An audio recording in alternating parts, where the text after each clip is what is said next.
الحمد لله نحمده ونستعينه ونستغفره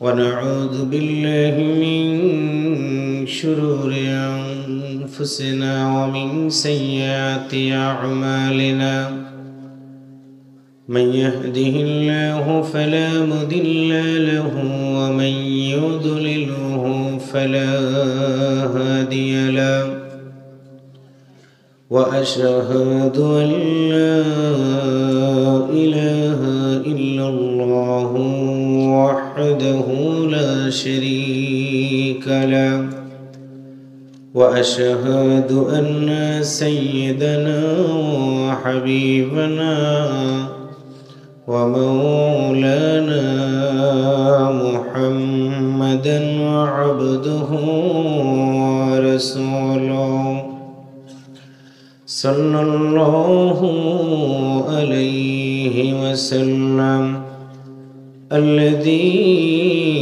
أرسله بالحق بشيرا ونذيرا وداعيا إلى الله بإذنه وسراجا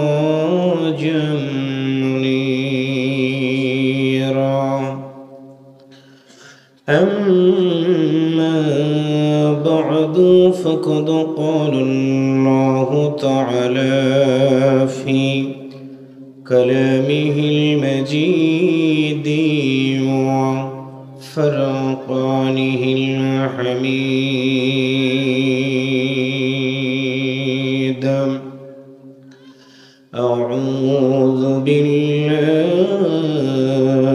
من الشيطان الرجيم بسم الله الرحمن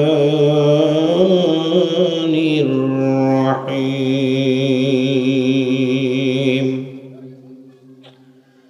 إن الذين يخشون ربهم بالغيب لهم مغفرة وأجر كبير وقال رسول الله صلى الله عليه وسلم خيركم من تعلم القرآن وعلمه وقال رسول الله صلى الله عليه وسلم كلكم راعٍ وكلكم مسؤول عن رعيته মাদ্রাসাতে ফুল ফুটেছে কোরআনের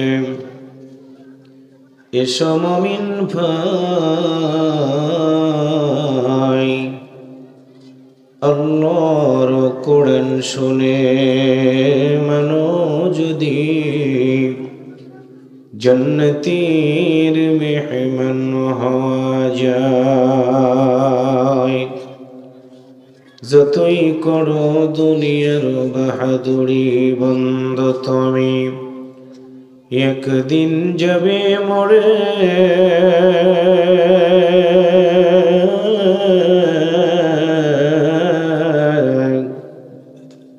পৃথিবীর মানুষ নিষ্ঠুর হইয়া রাখবে তোমায় মাটির ঘরে মসজিদের ওই পালকিটা বন্ধ যেদিন আসবে তোমার বাড়ি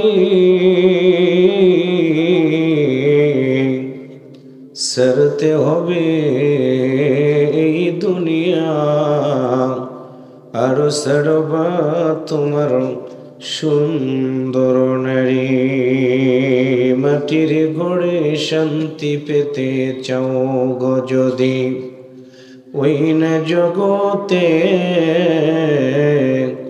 দিন থাকিতে তওবা করে এসো আল্লাহর কোরআনের মাহফিলে।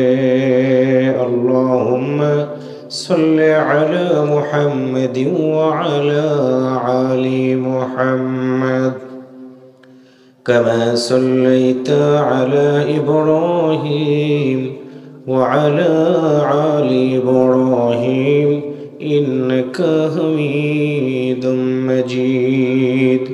اللهم بارك على محمد وعلى آل محمد كما باركت على إبراهيم وعلى آل إبراهيم إنك حميد مجيد। বাংলাদেশের সুনামধন্য জেলা কুষ্টিয়া ঐতিহ্যবাহী মিরপুর পৌরসভাধীন নৌপাড়া দারুস সুন্নাহ মাদ্রাসার কমিটি কর্তৃক আয়োজিত 2 দিনব্যাপী ঐতিহাসিক তাফসীরুল কোরআন মাহফিলের আজকের এই প্রথম রজনীর সম্মানিত শ্রদ্ধাভাজন সভাপতি বিশিষ্ট সমাজসেবক জনাব আলহাজ আশরাফুজ্জামান শাহীন সাহেব বারাকাল্লাহু ফি হায়াতি। আমরা সবাই একটু আওয়াজ করে একসাথে বলি আমিন। আজকের মাহফিলের সুযোগ্য শ্রদ্ধাভাজন সভাপতি জনাব আব্দুল কুদ্দুস প্রামাণিক সাহেব, সম্মানিত অতিথি মহোদয়গণ, বিশেষ করে আজকের মাহফিলের বিশেষ মুফাসসির হিসেবে একটু আগে কথা শুনিয়ে ধন্য করেছেন মেহেরপুর জেলার কৃতি সন্তান, যিনি বাংলাদেশের বিভিন্ন জেলাতে গিয়ে আল্লাহর কোরআনের দাওয়াত পেশ করে থাকেন প্রধান মুফাসসির হিসেবে, অনলবর্ষী বাগ্নী, বিশিষ্ট সুরকার, বিশিষ্ট গায়ক, আমার অত্যন্ত প্রিয় বন্ধুবর হযরত মাওলানা মুকরিমুল হক মেহেরপুরি সাহেব। কথা শুনিয়েছেন মুফতি ফারুক হোসেন, অন্যান্য হযরত ওলামা ইকরামগণ, সুযোগ্য উপস্থাপক, এই মাহফিল ইন্তেজামিয়া কমিটির সকল সদস্য ভাইয়েরা, শ্রদ্ধাভাজন মুরব্বিয়ান ইকরাম, প্রাণ প্রিয় যুবকেরা, বিভিন্ন রাজনৈতিক দলের নেতৃবৃন্দ, ইসলামী আন্দোলনের বিভিন্ন পর্যায়ের দায়িত্বশীল ভাইয়েরা, সম্মানিত সুধী মণ্ডলী, মিডিয়ার কর্মী ভাইয়েরা, পর্দার আড়ালে সম্মানিতা শ্রদ্ধেয়া মা এবং বোনেরা, আল্লাহর নবীর ঘর মাদ্রাসাকে কেন্দ্র করে আজকের এই তাফসীরুল কোরআন মাহফিলের আলোচনার শুরুতেই জানাচ্ছি আপনাদেরকে আন্তরিক অভিনন্দন, মোবারকবাদ। শুকরিয়া আদায় করছি মহান আল্লাহর দরবারে, যিনি আমাদেরকে আজকে পর্যন্ত ভালো রেখে, দোকানে, বাড়িতে, গাড়িতে না রেখে আল্লাহর এই জমিনে কোরআন কেন্দ্রিক সমাজ ব্যবস্থা কায়েম করার নিমিত্তে সুন্দর একটি পরিবেশে বসার সুযোগ করে দিয়েছেন। এই জন্য কি আপনারা খুশি হয়েছেন? একসাথে বলেন খুশি হয়েছেন? তাহলে আমরা শুকরিয়া আদায় করব কার? সবাই জবান খুলে বলুন, শুকরিয়া আদায় করব কার? শুকরিয়া আদায় করার জন্য আমাদের একটা শব্দ বলতে হয়, কি নাম? আরেকবার বলেন কি? সবাই অন্তর থেকে বলুন আলহামদুলিল্লাহ। রব্বানা লাকাল হামদ হামদান কাসীরান তাইয়্যিবান মুবারাকান ফীহি। দুরূদ ও সালাম পেশ করছি প্রিয় নবীর প্রতি, যিনি সাইয়্যিদুল মুরসালিন, খাতামান নবীয়্যিন, রাহমাতাল লিল আলামিন। একটু মারহাবা বলেন। একদিন মরে যাওয়ার পরে যেই নবীর নামে আমাদের সকল মুসলমান নর এবং নারীদেরকে কবরের ভিতরে রেখে দিয়ে আসা হবে, আজকের এই মাহফিল থেকে সে রাসূলের প্রতি জানাই দুরূদ ও সালাম, অন্তর থেকে বলি সাল্লাল্লাহু আলাইহি ওয়াসাল্লাম। প্রিয় দিনী ভাইরা, কেমন আছেন আপনারা? আর শুনে মনে হচ্ছে আপনারা খুব বাদাম খাওয়া নিয়ে ব্যস্ত। দেখেন, যদি বলি সুবহানাল্লাহ, বাদাম যদি ঢেল দেন আর যদি গলার ভিতরে কণ্ঠনালীতে আটকে যায়, কে দায়ী হবে বলেন তো ভাই? আচ্ছা, আমরা কি 1 ঘন্টার জন্য বাদাম খাওয়া কি বন্ধ করতে পারবো? একসাথে বলেন পারবো?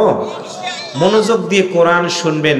2 ডালে পা দিলে একটা বাস যাচ্ছে, সিএনজিও যাচ্ছে। আপনি ভাবলেন আমি বাসে উঠবো, ইতিমধ্যে সিএনজি বললো যে ভাই আমি দ্রুত টান দিব। 1 পা বাসে, 1 পা সিএনজিতে, 2 জনে যদি টান দেয় বাঁচার উপায় আছে? অনুরোধ করে বললাম, আমরা কোরআন শুনতে আসছি, যাওয়ার সময় বাদাম কিনে নিয়ে যাবো আর খাওয়াবো। আমি সময় দিলাম মাত্র 1 মিনিট।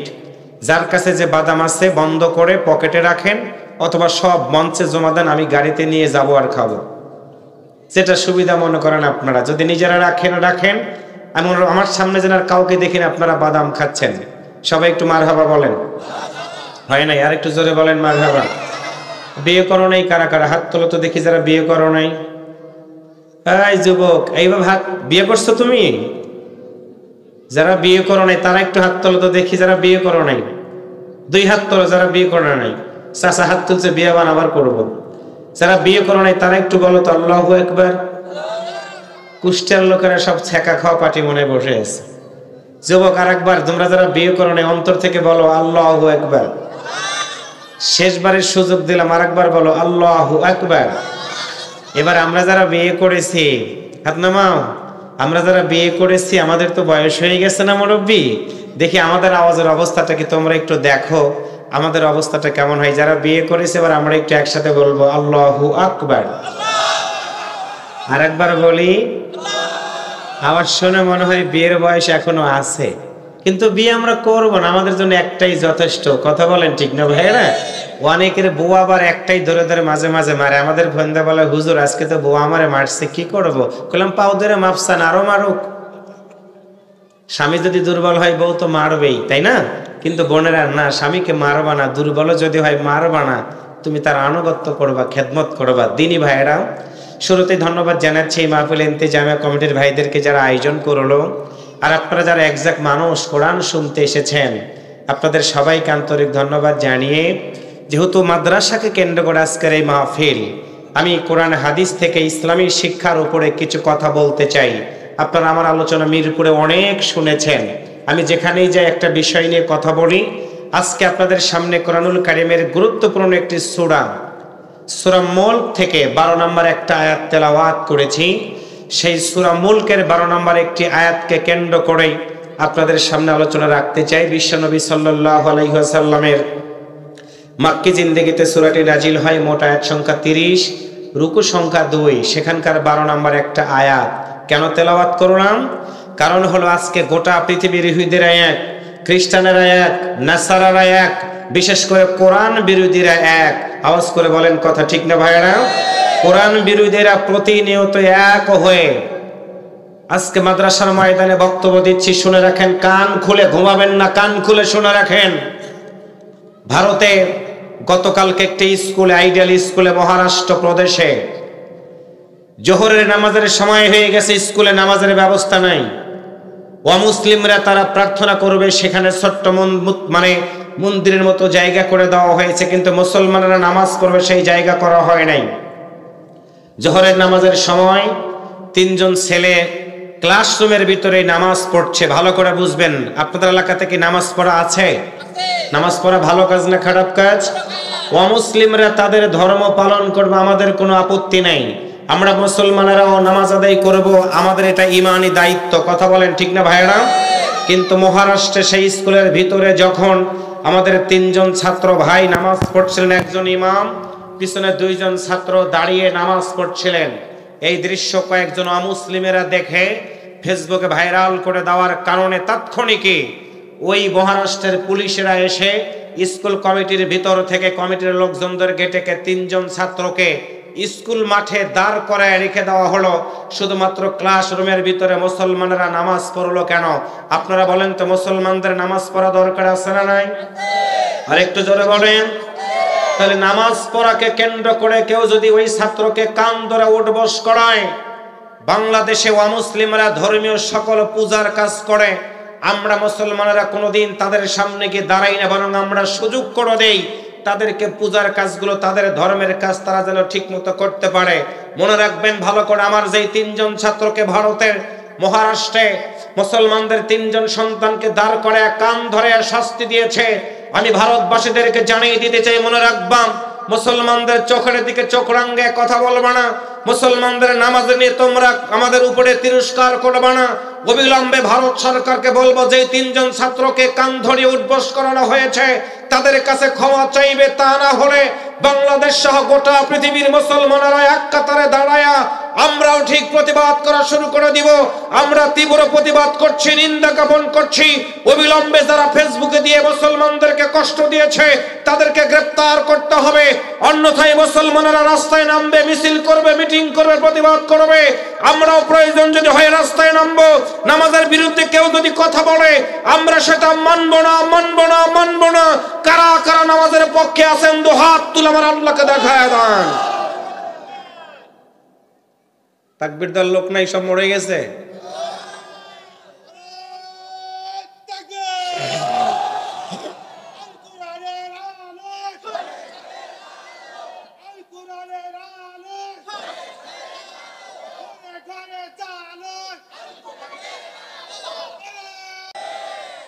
এবার আসেন মাদ্রাসা শিক্ষাটার কেন দরকার।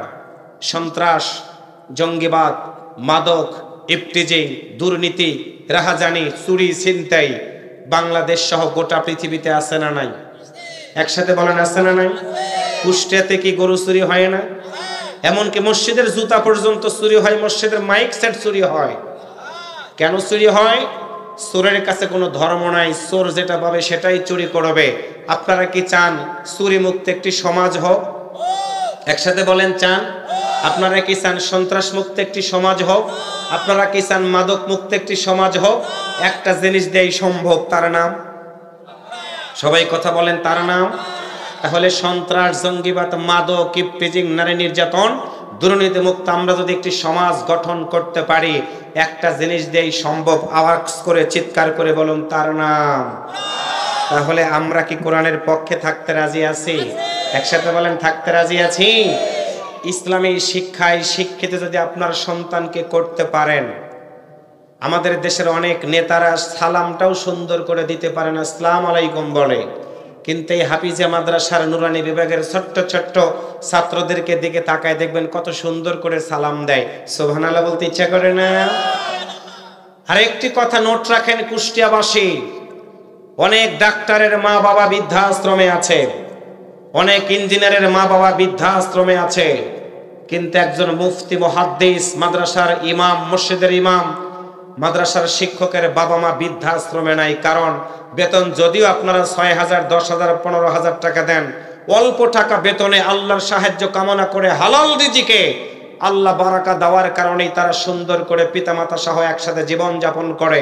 কিন্তু দেশে চাকরি করে 10,000, 30, 50, 1 লক্ষ টাকা ঘুষ খেয়ে, চুরি করে, ডাকাতি করে সন্তানগুলোকে বিদেশে লেখাপড়া করায়া ডাক্তার, ইঞ্জিনিয়ার বানায় দেশে আনার পরে আমরা চোখ দিয়ে দেখি, পত্রিকায় পড়ে দেখি, তাদেরই সন্তানগুলো বয়স হওয়ার পরে, পিতামাতা বৃদ্ধ হয়ে যাওয়ার পরে পিতামাতাগুলোকে বৃদ্ধাশ্রমে রেখে দেয়। আওয়াজ করে বলেন কথা ঠিক কিনা? তাহলে আমি যদি আমার সন্তানটাকে ছোট ছোট করে বড় বানাই, আমি এখন বয়স হয়ে গেছে, আমার সন্তানদেরকে পাশে রাখবো, আর আমাকে যদি বৃদ্ধাশ্রমে রাখে, এটা শুধু আমি মানতে পারি না। শুধু দুনিয়াতেই শাস্তি দেয় না, মনে রাখবেন, একটা আপনার সন্তান যদি আলেম হয়, হাফেজে কোরআন হয়, আপনি মরে যাওয়ার পরে আপনার সন্তান জানাজা নামাজের ইমামতি করবে। আপনি মরে যাওয়ার পরে আপনার সন্তান আপনার লাশ কাঁধে নেবে। আপনি মরে যাওয়ার পরে আপনার সন্তান কবরের ভিতরে নামবে। আপনি মরে যাওয়ার পরে আপনার সন্তান সুন্দর করে চোখের পানি ছেড়ে দিয়ে সবাই কবর ছেড়ে দিয়ে চলে যাবে, কিন্তু আপনার সন্তান কবর ছেড়ে দিয়ে যেতে চাবে না। চোখের পানি ছেড়ে দিয়ে দিয়ে মালিকের দরবারে ডাক দিয়ে বলবে, রব্বির হামহুমা কামা রব্বায়ানি সগীরা। আল্লাহ বলবে, বান্দারে কেঁদো না, তোমার চোখের পানি নাকের ডগায় আসার আগেই আমি আল্লাহ তোমার মা বাবার কবরে আযাব মাফ করে দিয়েছি। তাহলে বলুন, তেমন একটি সন্তানের যদি আমরা দোয়া নিতে চাই, আমাদের সন্তানদেরকে আলেম বানানো দরকার আছে না নাই? একসাথে বলেন, আছে না নাই? বাংলাদেশের ডাক্তার, ইঞ্জিনিয়ার বিদেশে যায়, সুনাম অর্জন করে, কিন্তু বাংলাদেশের অনেক হাফেজে কোরআন, হাফেজ নাজমুস সাকিব, হাফেজ সালেহ আহমেদ তাকরিব, হাফেজ আবু রায়হান বিদেশের মাটিতে গিয়ে আল্লাহর এই কোরআন তেলাওয়াত করে প্রথম স্থান অধিকার করে লাল সবুজের পতাকাটা উড্ডীন করে রেখে দিয়ে আসে। 54 বছর হলো আমার এই দেশ স্বাধীন হয়েছে। সব দলের নেতারা, কর্মীরা শুনে রাখেন, একজন খেলোয়াড়কে আমরা রাষ্ট্রীয় সম্মান দেই, একজন গায়ককে আমরা রাষ্ট্রীয় সম্মান দেই, কিন্তু আজকে পর্যন্ত বাংলাদেশের একটা হাফেজে কোরআনকে রাষ্ট্রীয়ভাবে সম্মাননা দেওয়া হয় নাই। বিদেশের মাটিতে কোরআন তেলাওয়াত করে আমার সন্তান প্রথম স্থান অধিকার করে আসে, কিন্তু রাষ্ট্রীয় পদক আমরা মাদ্রাসায় ছাত্রদেরকে দিতে পারলাম না। তার মানে হলো মাদ্রাসার ছাত্রদেরকে যদি সম্মান করি, এই দেশ সোনার বাংলাদেশে পরিণত হয়ে যাবে। আর সোনার বাংলাদেশ যখন হয়ে যাবে, চোর থাকবে না, ডাকাতি থাকবে না, রাহাজানি থাকবে না। আসল যারা চোর তারা চায় না বাংলাদেশটা কোরআনের সমাজ হয়ে যাও। কথা বলেন।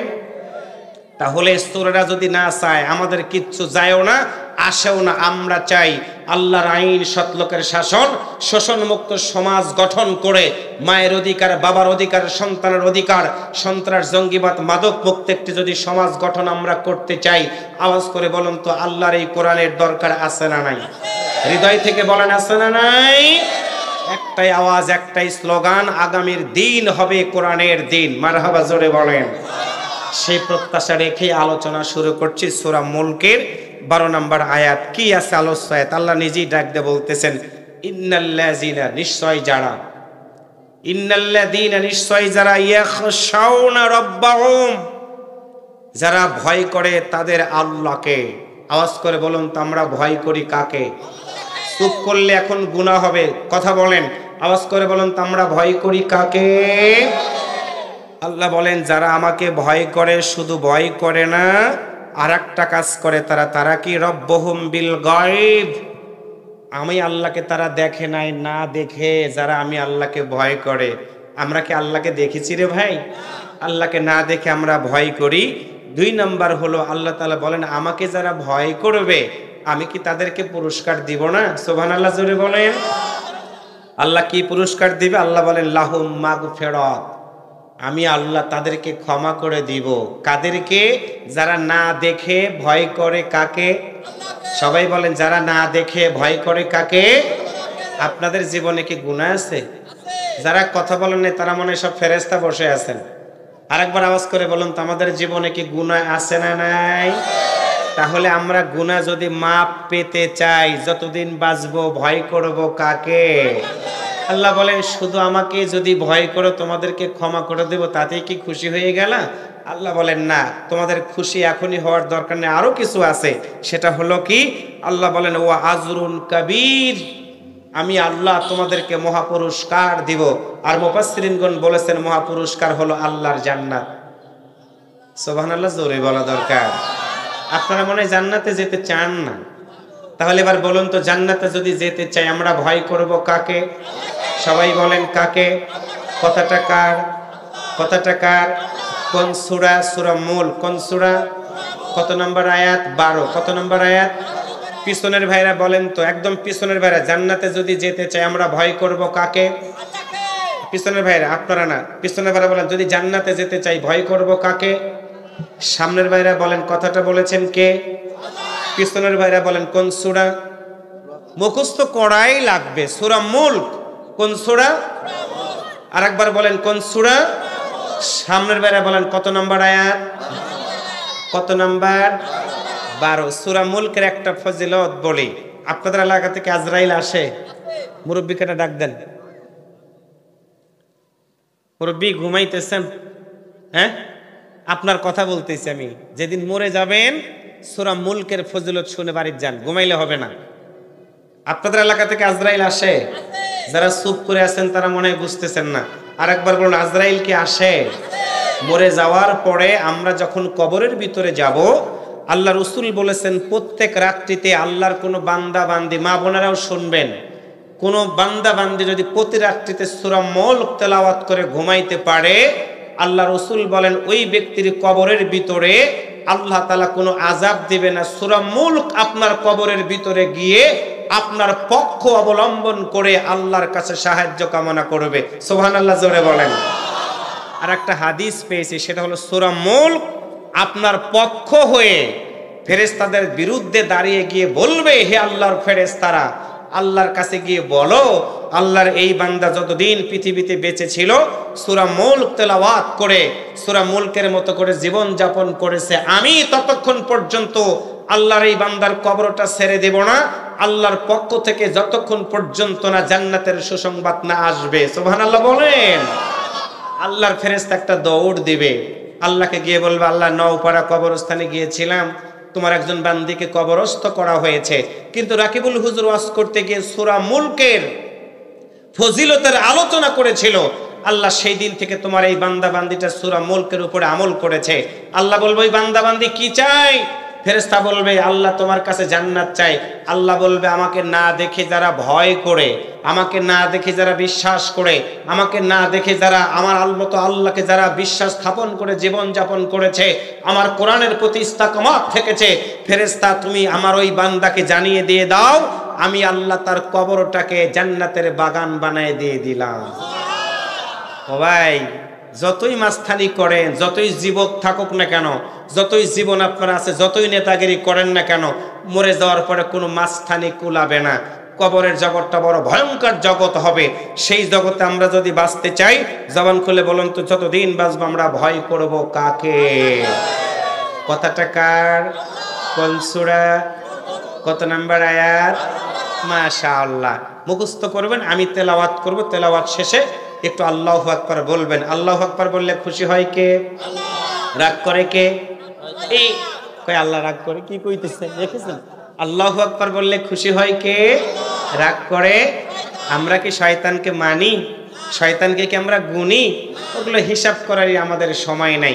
সবাই একটু আওয়াজ করে বলুন আল্লাহু আকবার। একসাথে বলেন মাশাআল্লাহ, আরেকবার বলেন সুবহানাল্লাহ। তাহলে পড়ুন সবাই মনে মনে আমার সাথে একটু আপনারা আওয়াজ করে করে পড়ুন। প্রতিটা হরফ পড়বেন, আল্লাহ 10টা করে নেকি দান করে দিবে। আপনাদের কি সওয়াবের দরকার আছে? তাহলে পড়ুন সবাই আমার সাথে। আউযু বিল্লাহি মিনাশ শাইতানির রাজীম। বিসমিল্লাহির রাহমানির রাহিম।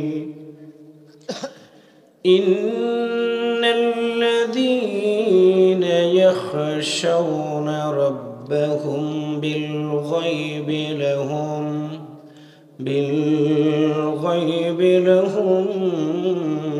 মাগফিরাতুন ওয়া আজরুন কাবীর।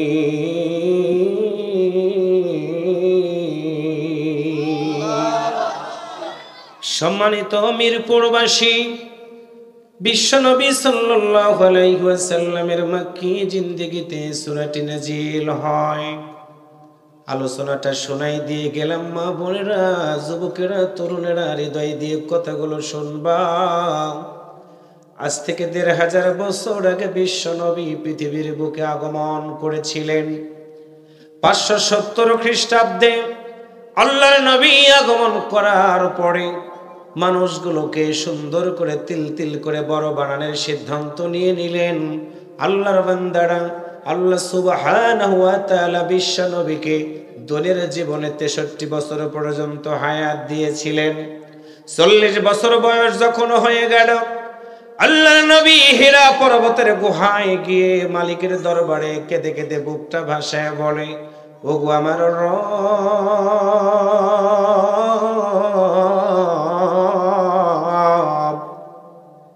এই মানুষগুলোকে আমি সুন্দর পথে আনতে চাই। মানুষগুলো তো অন্যায় করে, রাহাজানি করে, ডাকাতি করে, এমনকি কন্যা সন্তান জন্ম নিলে জীবন্ত গলা টিপে হত্যা ফেলে দেয়। ও মালিক, তুমি কি বলবা না? কন্যা সন্তানগুলো জীবন্ত যদি হত্যা করে ফেলে, বলো তো তোমার বান্দা বান্দি তো পৃথিবীতে বৃদ্ধি হওয়ার কোনো সুযোগ থাকবে না। আল্লাহর নবীর চোখের পানি মালিকের দরবারে কবুল হয়ে গেল। আমার আল্লাহ বিশ্ব নবীর উপরে সূরা আলাকের প্রথম 5টা আয়াত নাজিল হয়ে গেল। কুষ্টিয়ার ভাইরা বুঝবেন ভালো করে, প্রথম কিন্তু আল্লাহ নামাজের আয়াত দেয় নাই, রোজার আয়াত দেয় নাই, যাকাতের আয়াত দেয় নাই, হজের আয়াত দেয় নাই। প্রথম আয়াত নাজিল হয়ে গেল ইকরা বিইসমি রাব্বিকাল্লাযী খলাক, পড়ো তোমার প্রভুর নামে, যে প্রভু তোমাকে সৃষ্টি করেছেন। দল আপনারা যেটাই করেন না কেন, যে বংশেরই মানুষ হন না কেন, হৃদয় থেকে বলুন তো আমাদের একজনই সৃষ্টিকর্তা, তিনি কে? আল্লাহর নবী কোরআন পেয়ে গেল, আবু জাহেল ওতবা সাহেবা সহ সকল মানুষদেরকে ডাক দিয়ে বললেন, আমি কোরআন পেয়ে গেছি, তোমরা কি কোরআন শুনবা না, কোরআন মানবা না? আল্লাহর নবীর সামনে আবু জাহেলের দলের লোকেরা ডাক দিয়ে বলে, আব্দুল্লাহর বেটা দুদিন ছিল মুহাম্মদ সাল্লাল্লাহু আলাইহি ওয়াসাল্লাম। আমার প্রিয় ভাইরা বুঝবেন ভালো করে, এই দুই যুবক ভাই, হ্যালো ব্রাদার, বিড়ির নেশা উঠছে নাকি ভাই? কি সমস্যা? গতকালকের মতো মানে কিছু যুবক আছে বিড়ির নেশা যখন ওঠে আর থাকতে পারে না ভাই। আবার কিছু যুবক আছে এই বয়সে হিজড়ার মতো হয়ে গেছে, কারণ মোবাইল দেখতে দেখতে জীবন যৌবন সবই শেষ, বিয়ে করার আগেই বউ চলে যায়। বুঝাইতে পারছি? এগুলো এই গ্রুপ আর কি। দেখবেন কেন বললাম বিয়ে করার আগে বউ চলে যায়, বিয়ে যে করবে ওই শক্তি তোদের নাই, রাত হলেই মোবাইল নিয়ে ব্যস্ত। কথা বলেন ঠিক না ভাইরা? আজকে যুব সমাজ যদি ভালো হয়, ইদানিং দেখবেন এই মুরব্বী বসে আছে, আমার ডান পাশে ভাই বসে আছে, আগের সময়ে বউ তালাকের পরিমাণ কম হতো, এখন দেখবেন বিয়ের পরে 1 সপ্তাহ 2 সপ্তাহ পরেই বউ তালাক হয়, অথবা বাসর করে বউ স্বামীরে মারে, অথবা স্বামী স্ত্রীকে জবও করতেছে। কারণ নিজেদের পারিবারিক দাম্পত্য জীবন ও কলহের কারণে। এর কারণ হলো একটা, তাদের চরিত্রকে হেফাজত করতে পারে নাই, ওই রাস্তায়, স্কুলে, কলেজে, মাঠে ঘাটে তামাক খেতে সব নষ্ট করার কারণে আজকে যুবকদের খালি চোখ বড় হয়, মাথা বড় হয়, বডিগুলো শুকায় শুকায় যায়। কথা বলেন ঠিক না ভাইরা? আমাদের কাছে এসে বলে, হুজুরুল্লাহ তাবিজ দেন। তাবিজের কাম বাচ্চা, মোবাইল ফোন কেড়ে নেওয়া লাগবে, মোবাইল ফোন কেড়ে নিলে গলায় দেয় ফাঁস। কথা বলেন ঠিক না ভাইরা? মোবাইল ফোন যুবকের কাছ থেকে নেবেন, গলায় দেয় ফাঁস। মাঝখান থেকে হুজুরদের ইনকাম বেড়ে যায়, কয় হুজুর তাবিজ একটা দেন। আবার কিছু হুজুর আছে তাবিজ বেচে আচ্ছা মতো টাকা নিয়ে কয়, চাচি আপনার ছেলে পরে ক্লাস 7-এর চোখ হয়ে গেছে, বড় গাল গেছে ভাঙ্গে, টাকা 2000 দেন, এমন তাবিজ দিব জিন্দেগিতে আপনার ছেলের গাল দেখবেন যে ফুইলা অনেক মোটা হয়ে গেছে। টাকা নিল 2000, পানি দিল পইরা, তাবিজ দিল একটা, কামের কাম তো কিছু নেই। কারণ ওই যে মোবাইল যতদিন থাকবে ওর কি গাল ভাঙ্গা সারবে? কথা বলেন, গাল ভাঙ্গা সারবে? হুজুরেরও কামাই। মাঝখান থেকে ওই সওয়াল SSC পাস করার আগেই 70 বছরের বুড়া কোম্পানির ম্যানেজার। ও ভাই কথা বলেন ঠিক না? এরা সেই গ্রুপ, কিন্তু যারা কোরআনের সৈনিক, কোরআনের দায়ী, মরে যাবে, ময়দান ছাড়বে না। কথা বলেন ঠিক না ভাইরা? আমরা সেই পক্ষে থাকতে চাই। কোরআন যেখানে আমরাও, আওয়াজ করে বলেন, কোরআন যেখানে আমরাও। এটা সেই মাহফিলে বসে আছেন, গান শোনাতে আমি অত পারি না মকরিমুলের মতো। আমার আলোচনা নাম দিয়েছেন তাফসির মাহফিল। আমি 1 ঘন্টা কথা বলবো, যে কয়টা আয়াত বলি সওয়াব আপনাদেরও হবে, আমারও হবে। যার যে কাজ সেইটা করা উচিত। মাহফিল দিয়ে আমাদের জীবনের গুনাহ মাফ করে নেওয়া দরকার। একসাথে বলেন আছে না নাই? আরেকবার বলেন আছে না নাই?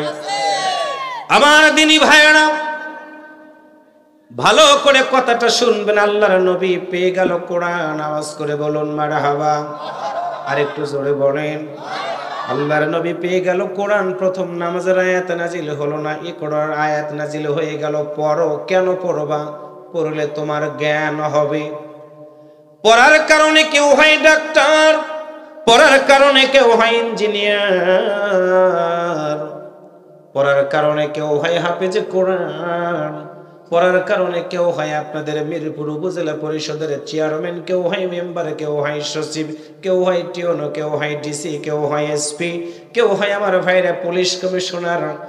অশিক্ষিত লোক কিন্তু কখনো বড় অফিসার হতে পারে না।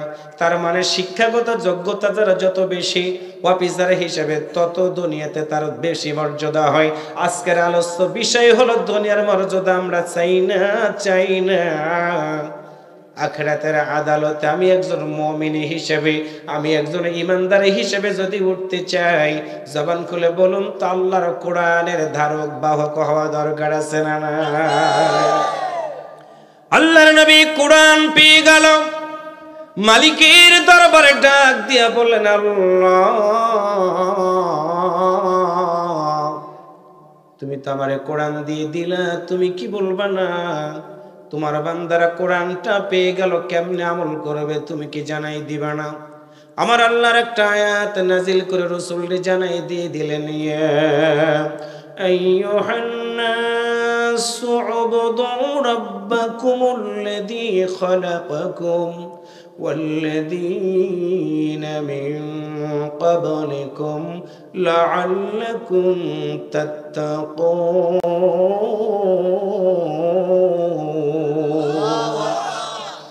আল্লাহ বলেন ইয়া আইয়ুহান নাসু, হে মানব মণ্ডলী। এবার আপনাদের কথা, এবার আমাদের কথা। আল্লাহ বলেন ইয়া আইয়ুহান নাসু, হে মানব মণ্ডলী, উবুদু, ইবাদত করো ওই আল্লাহর, যে আল্লাহ তোমাকে সৃষ্টি করেছে। শুধু তোমাকে না, তোমার পূর্ববর্তী অনেক জাতিকে যে আল্লাহ সৃষ্টি করেছেন। এবার আপনারা বলেন তো, আপনার মা, তার বাবা, তার বাবাকে সৃষ্টি করেছেন কে? আরেকবার বলেন কে? রাসূল বলেন আল্লাহ। শুধু কি মানুষই তোমার মতো আল্লাহর ইবাদত করবে না, আরো কেউ আছে? আল্লাহ বলেন বন্ধুরে,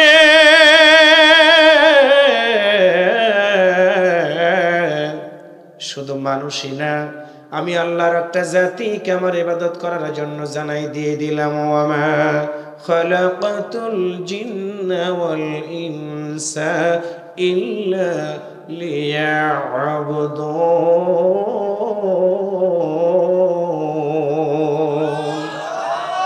আল্লাহ বলেন বন্ধুরা, আমি মানুষ এবং জিন জাতিকে আমার ইবাদত করার জন্য সৃষ্টি করেছি। এবার আমার সামনে যারা বসা, আওয়াজ করে বলুন তো, আপনারা মানুষ না জিন?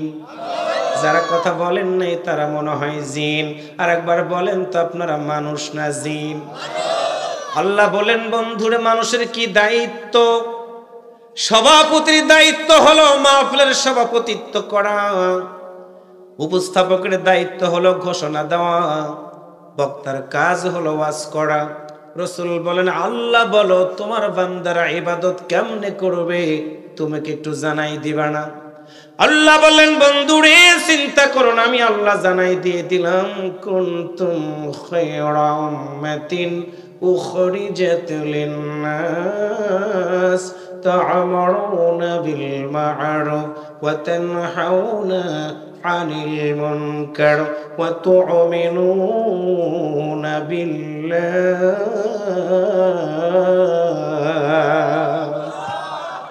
আল্লাহ বলেন রাসূল বলে দাও, মানুষ যারা হবে আমি আল্লাহ বলে দিলাম, তারা দুনিয়াতে যাওয়ার পর দুইটা কাজ করবে। এক নাম্বার হলো সৎ কাজের আদেশ দেওয়া, দুই নাম্বার হলো অসৎ কাজ থেকে মানুষগুলোকে বিরত রাখা।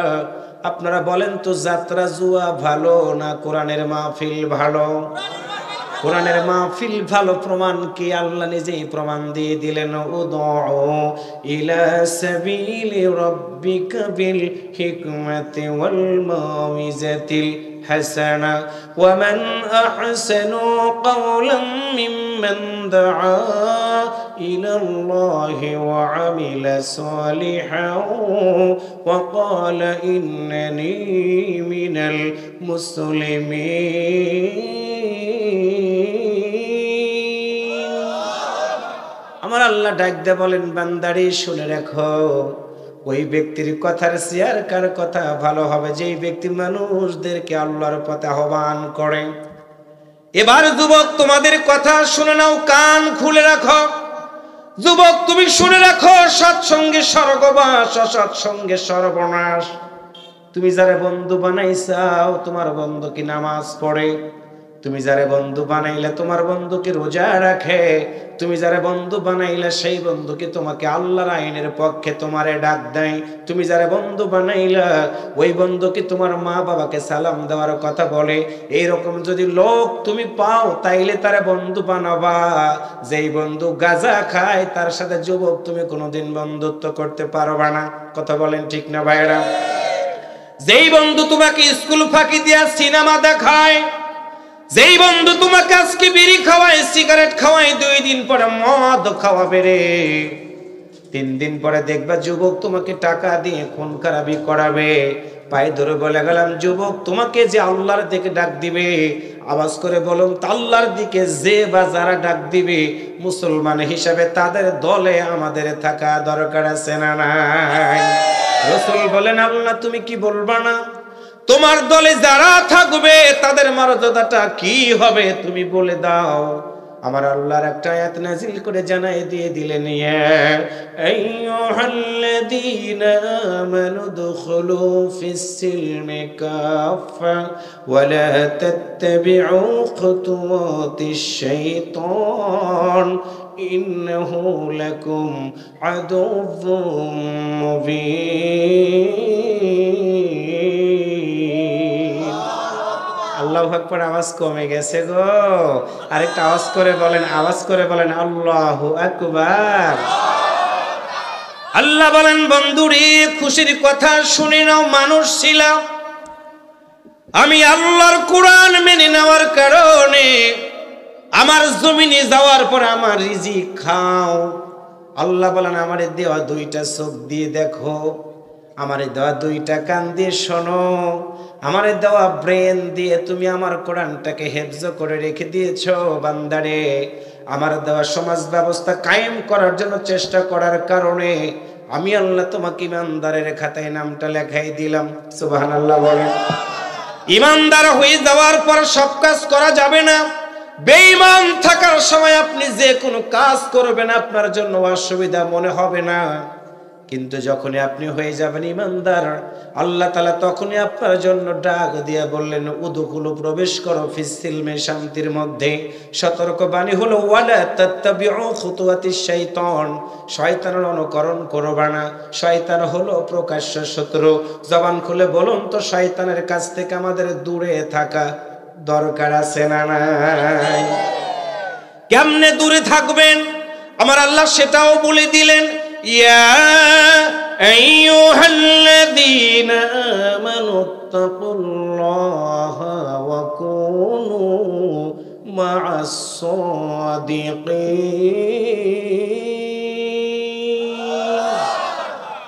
আল্লাহর বান্দারা শুনে রাখো, ইমানদার যারা হয়ে যাবে তারা ভয় করবে একমাত্র আল্লাহকে। আওয়াজ করে বলুন তো, আমরা ভয় করি কাকে? আল্লাহ বলেন, আমি আল্লাহকে শুধু ভয় করবে না, ওয়া কুনু মা'আস সাদিকিন, সত্যবাদীদের সাথে তারা সাথী হয়ে যাবে। তার মানে হলো, যিনি নামাজি তিনি আমার বন্ধু, যিনি রোজাদার তিনি আমার বন্ধু, যিনি সুদ খায়, ঘুষ খায়, জিনা করে তার সাথে আমার বন্ধুত্ব নাই, যিনি আমার আল্লাহর জমিনে দিন কায়েমের বিরোধিতা করে তার সাথে আমার বন্ধুত্ব নাই। আমার বন্ধুত্ব থাকবে তাদের সাথে আল্লাহর জমিনে দিন কায়েমের আন্দোলনে শরীক যারা আছে, মুসলমান হিসাবে আমার সম্পর্ক থাকবে। জোরে বলেন, কার সাথে? আল্লাহ বলেন সুন্দর করে, আল্লাহু ওয়ালিয়ুল্লাযীনা আমানু ইখরিজুহুম মিনাজ-জুলুমাতি ইলান-নূর। ইমানদার যারা হবে তারা শুধু বলবে, আল্লাহু ওয়ালিয়ুল্লাযীনা আমানু, আমার একমাত্র বন্ধু হলো আমার আল্লাহ। জবান খুলে বলুন তো, ইমানদারদের একমাত্র বন্ধুকে?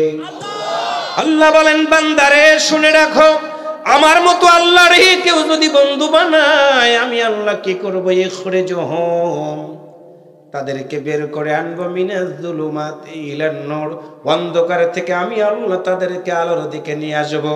অন্ধকার হলো তাগুত শক্তি, আর আলো হলো ইন্নাদ-দীনা ইনদাল্লাহিল ইসলাম। তার মানে হলো, আল্লাহকে যদি বন্ধু বানাই, আল্লাহ আমাকে সকল প্রকার খারাপ কাজ থেকে ভালোর দিকে এনে দিবেন। আওয়াজ করে বলুন, তিনি কে? এ আকাশে বাতাস অপরূপ ধরা, তোমার স্নেহ মায়া প্রেম প্রীতি ভরা। আল্লাহু আকবার। এ আকাশে বাতাস অপরূপ ধরা, তোমার স্নেহ মায়া প্রেম প্রীতি ভরা। এ আকাশে বাতাস অপরূপ ধরা, তোমার স্নেহ মায়া প্রেম প্রীতি ভরা। বাবা, তুমি আছো সবখানে সবার পাশে, ভালোবাসার অসীম বেশে। তুমি আছো সবখানে সবার পাশে, ভালোবাসার অসীম বেশে। হৃদয়ের শত চাওয়া তোমার কাছে পাওয়া। আল্লাহু আকবার। হৃদয়ের শত চাওয়া তোমার কাছে পাওয়া, মানে না প্রভু গো তোমাকে ছাড়া, মানে না প্রভু গো তোমাকে ছাড়া। এ আকাশে বাতাস অপরূপ ধরা, শ্রী তোমার স্নেহ মায়া প্রেম প্রীতি ভরা। মারহাবা। সব কিছুর একটাই মোহনা তুমি, যার দ্বারা বহমান সারা পৃথিবী। সব কিছুর একটাই মোহনা তুমি, যার দ্বারা বহমান সারা পৃথিবী।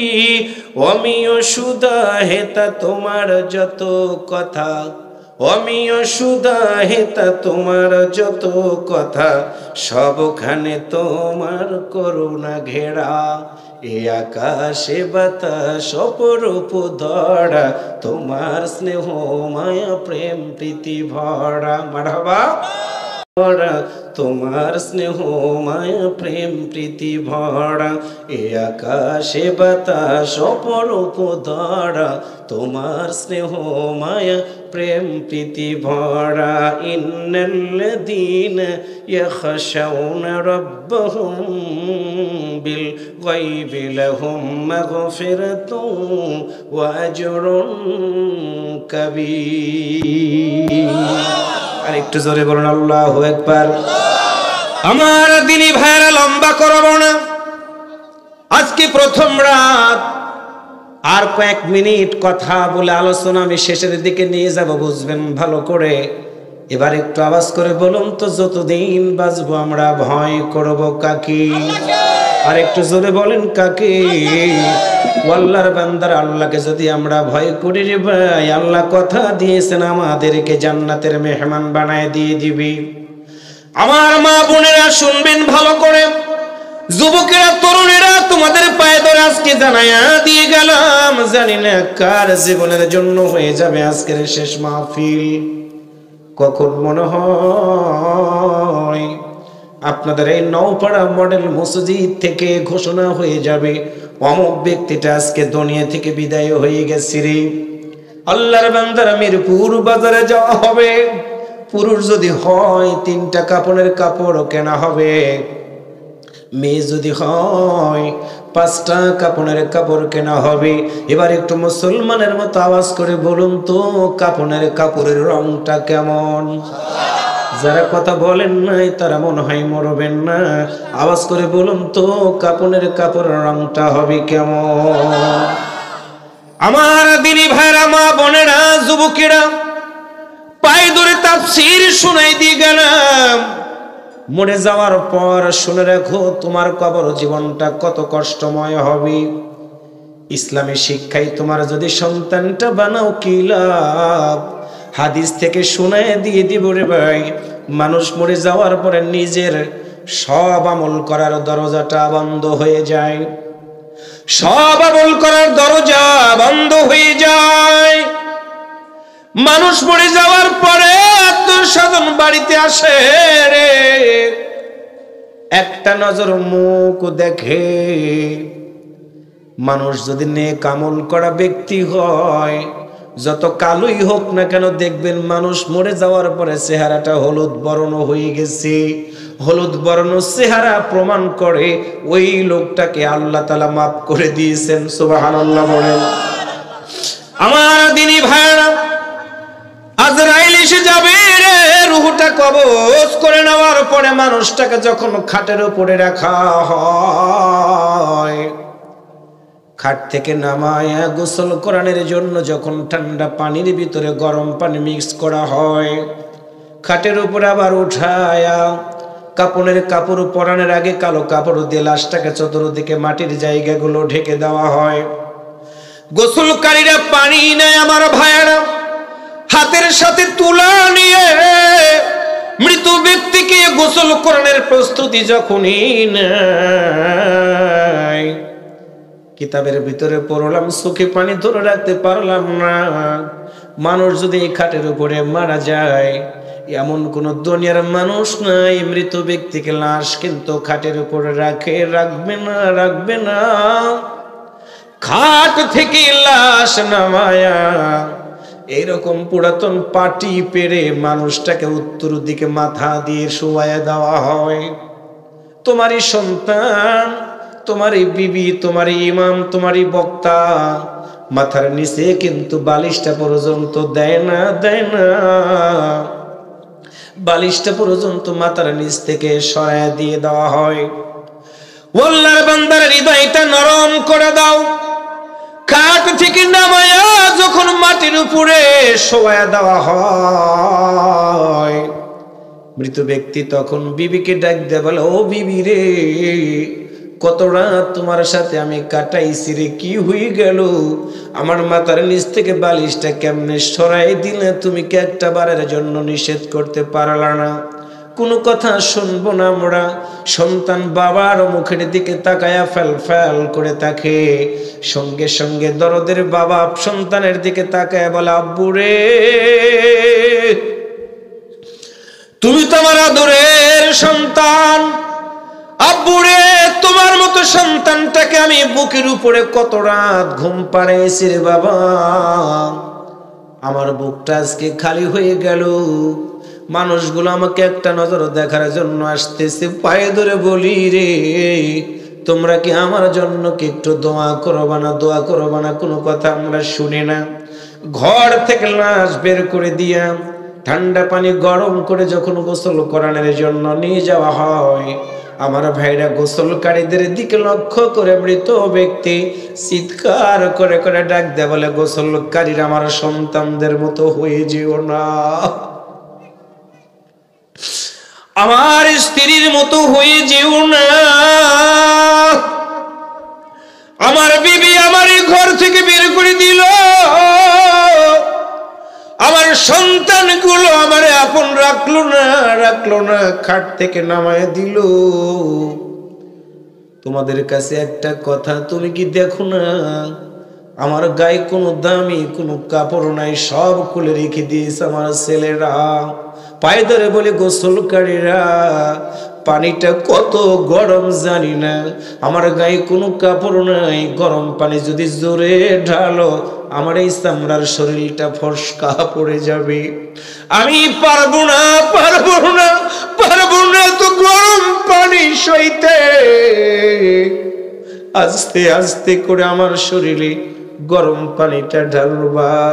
গোসলকারীরা কোনো কথা শুনবে না, পানিগুলো মুর্দা ব্যক্তির দুইটা হাতে ওযু করাবে, আল্লাহর বান্দারা গরম পানি ঢালবে, কাঁধ ফেরানোর পরে যখন আস্তে করে চাপ দিবে, মৃত ব্যক্তি চিৎকার করে বলবে, তোমরা আমার শরীরটাতে কষ্ট দিবা না, আমার শরীরে কষ্ট দিবা না। কারণ হলো আজরাইল এসে যখন আমার রূহটা বের করে নিয়ে গেছে রে, আমার প্রতিটা অঙ্গ প্রত্যঙ্গের জোড়া খুলে গেছে,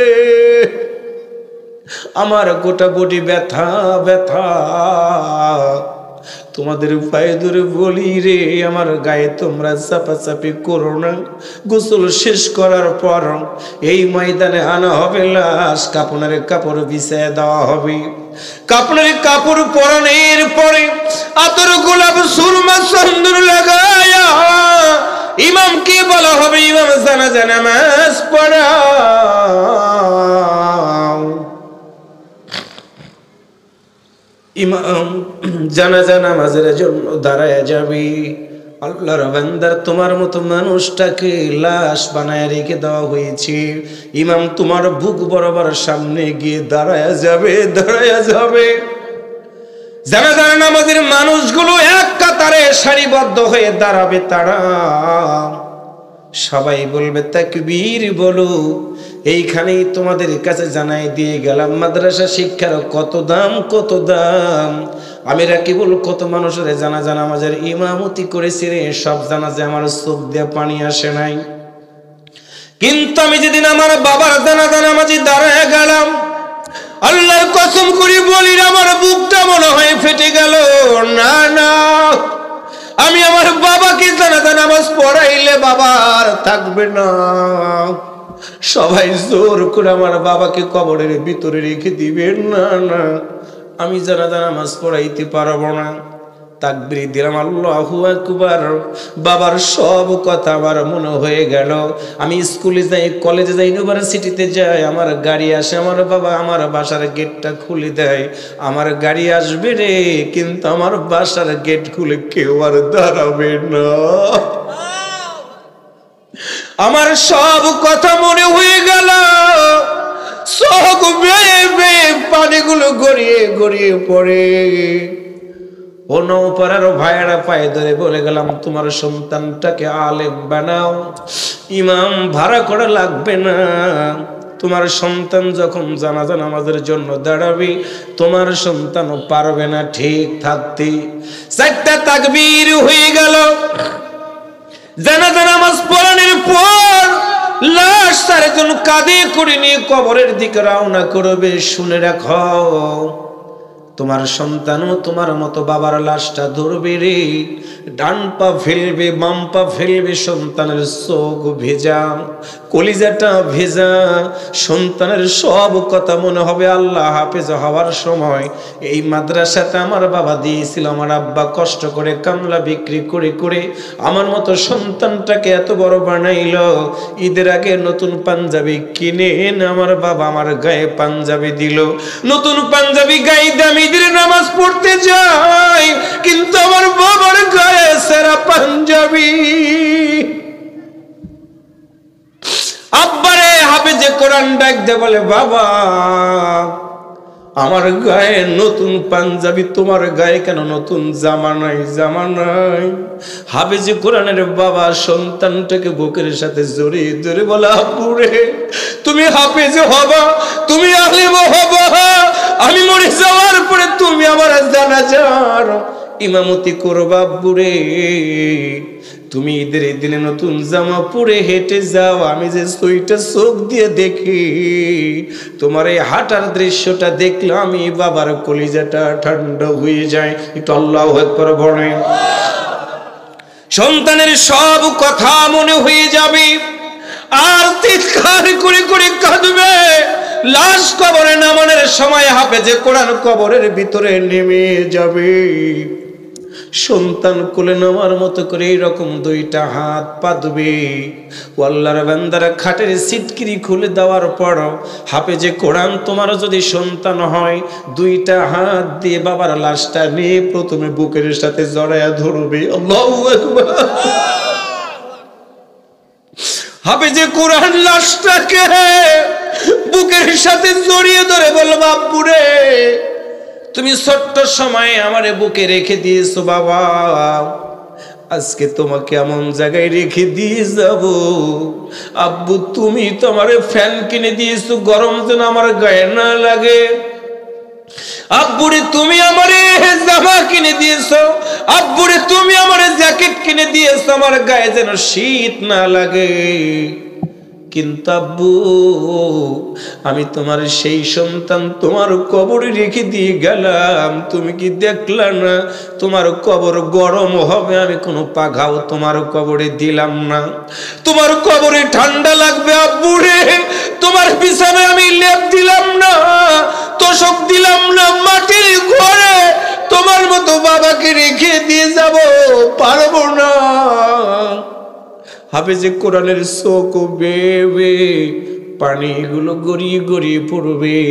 লাশটাকে উত্তর দিকে শোয়ায় দিয়া নিজের হাত দিয়ে কেবলাটা ঘুরায় দিয়ে বলবে, বিসমিল্লাহি ওয়া আলা মিল্লাতি রাসূলিল্লাহ। আল্লাহু আকবার। জোরে বলো, আরেকটু জোরে বলো, আল্লাহু আকবার। আমার দিনী ভাইয়েরা, সন্তানের দোয়া বলবে, কলিজাটা ফেটে যাবে সন্তানের। সভাপতি আব্দুল কুদ্দুস বলবে, বাবা কবর থেকে ওঠো, তোমার বাবার কবরের ভিতরে মাটি দেওয়া লাগবে। সন্তান উঠতে চাবে না, ডাক দিয়ে বলবে, চাচা বলেন আমি আর কাকে আব্বা বলে ডাক দিব? আব্দুল কুদ্দুস বলবে, আব্বুরে ওঠো, আল্লাহর বিধান মানতেই হবে, তুমি কবর ছেড়ে উঠে দাঁড়াও। কবর থেকে আমার সন্তান হাফেজে কোরআনটাকে উঠায় ফেলা হবে। লোকেরা নিষ্ঠুরের মতো করে বাঁশ দিয়ে ঢাউট দিবে, মিনহা খলাকনাকুম ওয়া ফিহা নুঈদুকুম ওয়া মিনহা নুখরিজুকুম তারাতান উখরা বলে তিন মুষ্টি কবরের উপরে মাটি দিবে। কবর মাটি দেওয়ার পর সবাই বলবে কবর ছেড়ে দাও। হাফেজে কোরআন বলবে তোমরা সবাই যাও, আমি আমার বাবার কবর ছেড়ে যাব না। লোকেরা বলবে কেন যাবা না? হাদিস শুনে নাও, শুনে নাও। হাফেজে কোরআন বলবে আল্লাহর রাসূল বলেছেন যেই সন্তান যার কবরে তালকিন দিবে ওই কবরে আল্লাহ জাহান্নামের ফেরেশতা পাঠাবে না। সন্তান কবরের পাশে দাঁড়ায়া চোখ বন্ধ করে সূরা ফাতিহা তেলাওয়াত করবে, চক্ষু বন্ধ করে সূরা ইখলাস পড়বে, চক্ষু বন্ধ করে দরুদ শরীফ পড়বে, আল্লাহকে ডাক দিয়ে বলবে আল্লাহ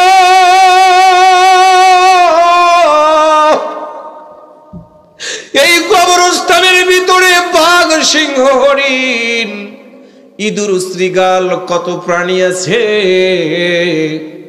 জানি না আমার বাবার কবরটা কেমন অবস্থা হবে। আল্লাহ আমার বাবার সন্তান হয়ে তোমার কাছে ভিক্ষা চাইলাম, আমার বাবার কবরটাকে তুমি জান্নাত বানায় দিও। সন্তান কাঁদবে, চোখ বেয়ে বেয়ে পানিগুলো গড়িয়ে গড়িয়ে পড়বে। আল্লাহ ঢাকতে বলে বান্দারে কাঁদিস না,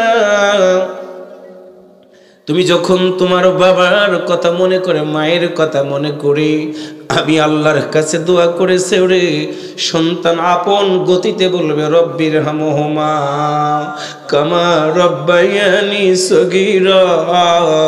সন্তানের চোখ বেয়ে বেয়ে পানিগুলো গড়িয়ে গড়িয়ে পড়বে। আল্লাহ বলবে বান্দারে কাঁদবা না, কাঁদবা না, তোমার চোখের পানি নাকের ডগায় আসার আগে আমি আল্লাহ তোমার মা বাবার কবরে আযাব মাফ করে দিয়েছি।